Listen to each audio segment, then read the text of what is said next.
As you're editing through your kitchen or trying out a New Year's resolution diet, here are some cooking essentials that will help keep your kitchen clutter free, really maximize the efficiency of your space, and also help your cooking technique along the way. So, this doesn't include every single item you should have in your kitchen. I'm not changing anyone's life saying you should buy a spatula. And certainly my list is going to be different than yours, and it's going to be different than Gordon Ramsay's. But hopefully, this is a little bit helpful as kind of a primer for beginning to edit your own materials. So, here are some of my kitchen essentials. You can see that it's not that many things because I've always worked in really small kitchens.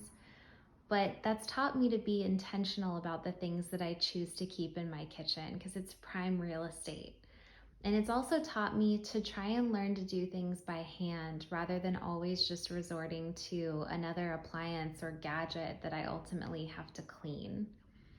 There are certainly a ton of shortcuts you can take in the kitchen if you have the right tool. But the trick is deciding where you're willing to put in effort and then where a shortcut is really worth the money and worth the square footage of storing it. So I say start by learning to do everything by hand. And once you've gained those skills, then go ahead and get a gadget that does the thing that you hate doing the most. I would also say try going for quality over quantity. And I don't just mean quality in terms of what costs the most, but choose things that are going to really hold up rather than buying the same thing over and over because it hasn't lasted. So I'm going to take you through my essentials and you'll see that a lot of them are actually just cost-effective things, but because I purchased them at a restaurant supply store, they really hold up to the rigors of daily cooking. And I mean like 3 meals a day cooking. So starting over here with my nonstick skillets, I have two different sizes. These are both from A-Smart. And they are really sturdy pans. They heat really evenly. They have nice high walls, which means it can be used as a wok. It can be used as a fry pan. You can cook delicate omelets and really flip them easily because of the walls. These things are wonderful. I also have an oven safe pan here. So I have an all-clad, but I actually find myself using this good old Lodge cast iron more often. When you season this thing and you take care of it, it can last you your entire life and it costs next to nothing. Over here I have more of a splurge item, but certainly you could buy this same thing in Lodge brand and it would be a lot more cost effective. This is a Le Creuset Dutch oven, and I would recommend investing in some sort of Dutch oven because they are great for so many different functions.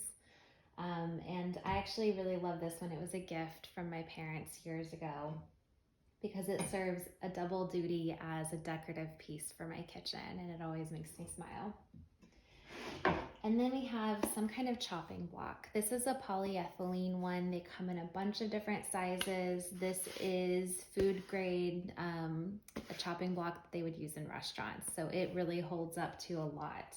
It doesn't dull your knife. It's super easy to clean. And it feels a lot more hygienic than using a wood block. And then we have a a rimmed baking sheet. So this one is also from A-Smart. I love these because unlike some of the other ones that I've bought over the years, this doesn't like pop when you put it in the oven. It's really sturdy, it holds up, and it's also very easy to clean. And I actually just learned from America's Test Kitchen, so thank you ATK, that an old dull baking sheet actually distributes heat better than a brand new shiny one. So like keep your old beat up cookie sheets because they really do help you cook better. And then we get to tools. We have a good sturdy set of tongs with a nice heat guard here in a pretty color. This is a Victorinox 8-inch chef's knife. So I definitely would recommend investing in a chef's knife. I think this one was about $40 or $50 and I've had it for about 5 years. It's really done a great job of staying sharp through daily use. We've only sharpened it a few times. This is going to replace all of those little gadgets, all of your lettuce knives and strawberry slicers and boiled egg slicers. Like, just get rid of all of it.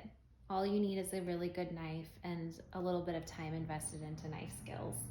And then you have a paring knife for kind of more detailed tasks, an instant read thermometer, because why even put effort into a beautiful chicken or a steak if you're just gonna cut into it to see if it's done? This thing is incredible. And then we get to my bonus items. So I learned how to do everything by hand, and then I went, you know what? No longer will I slice garlic. So I got a garlic press. No longer will I use an awful box grater and end up grating my knuckles. So I got a microplane. And I'm kind of a stickler for perfect cookies. So I got a cookie scoop and I use it for cookies, cupcakes, really any kind of baking.